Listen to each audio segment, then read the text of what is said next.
Good morning. Good morning sir. এটা কেমন ধরনের ব্যবহার? তোমার মধ্যে একটু ন্যূনতম ম্যানার্স নেই যে একজন অফিসের বস আসলে উঠে দাঁড়াতে হয়? আসলে স্যার বাদ দিন না স্যার, কিছু মানুষের মধ্যে বেসিক ম্যানার্সটুকু হয় না। আপনি বসুন না। কোনো ব্যাপার না। So let's start the interview. ফাইলটা দাও। আমি তোমার ফাইল চাইনি।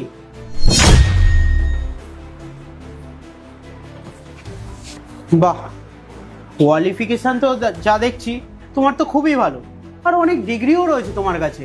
এই নাও, ধরো তোমার ফাইলটা। যাই হোক, তুমি আমাকে একটা কথা বলো, তোমার সেলসের উপরে কত নলেজ আছে?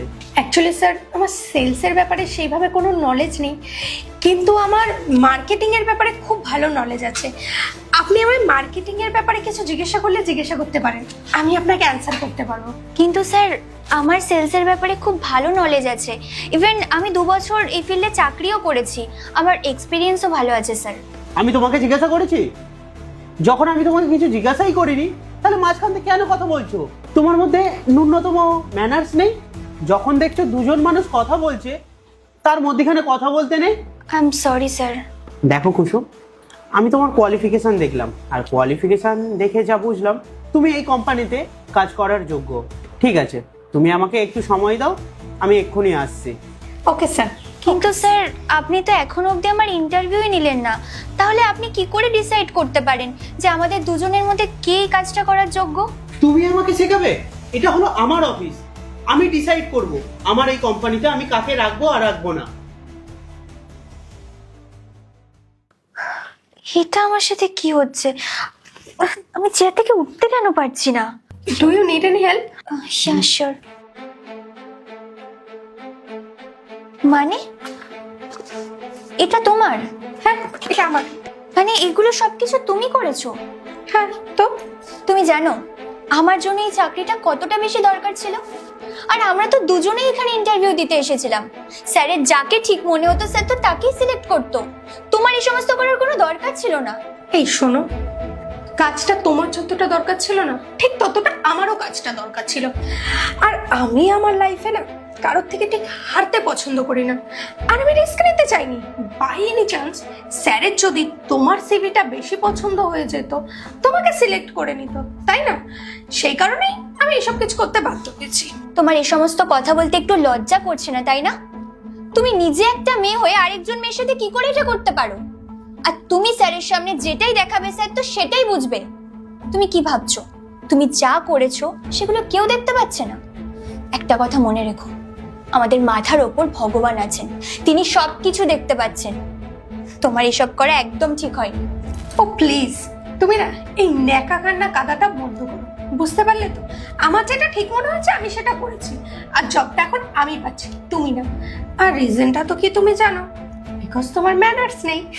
আর তার থেকে বড় কথা হচ্ছে, যার ম্যানার্স নেই তাকে এখন স্যার আর হায়ার করবে না, স্যার আমাকে হায়ার করবে।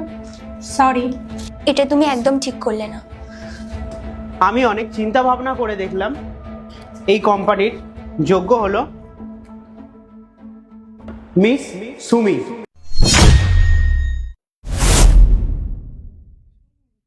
স্যার আপনি এটা কি বলছেন? ও সিলেক্ট হয়েছে মানে? আরে আপনি তো আমার ফাইলসগুলো চেক করলেন, আর আপনি ইভেন আমাকে এটাও বলে গেলেন যে এই কাজটার জন্য নাকি আমি খুব যোগ্য, আমি খুব কেপেবল।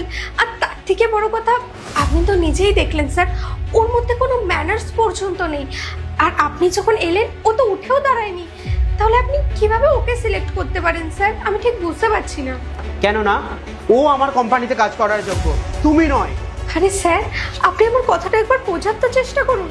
আরে আপনি যখন এলেন ও তখন আপনাকে বেসিক রেসপেক্টটুকু দিল না, আপনাকে গুড মর্নিংটুকুও বললো না, উঠেও দাঁড়ালো না। আর ওর থেকে বেশি নলেজ আমার মধ্যে আছে। স্যার আপনি এটা কি করছেন আমি বুঝতে পারছি না স্যার। কেন পারবো না? তুমি যখন ওকে চেয়ারের সাথে বেঁধে রাখতে পারো, তাহলে আমিও ওকে হায়ার করতে পারি। মানে স্যার আপনি ঠিক কি বলতে চাইছেন?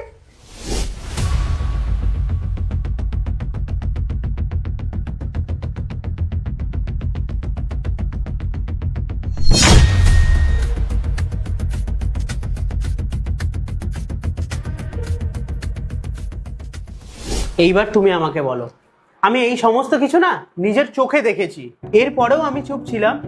আমি এটাই দেখতে চাইছিলাম যে তুমি আর কতটা নিচে নামতে পারো। আচ্ছা, তুমি আমাকে একটা কথা বলো, তুমি আমার কোম্পানিতে ইন্টারভিউ দিতে এসে আজকেই তুমি এইসব শুরু করে দিয়েছো, তাহলে ভবিষ্যতে আমার কোম্পানিতে কি হবে? স্যার আপনি একবার আমার জায়গাটা বোঝার চেষ্টা করুন।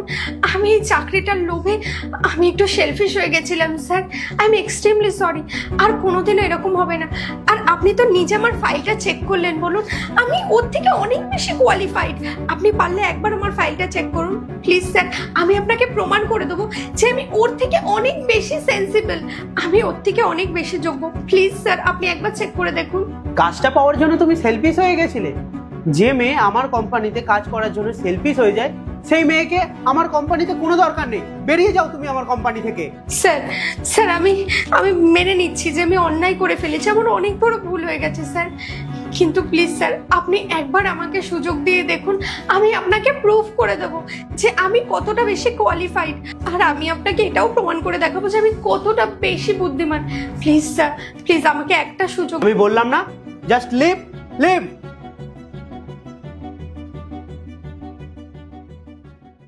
দেখো সুমি, আমি তোমার কাছে ক্ষমা চাইছি।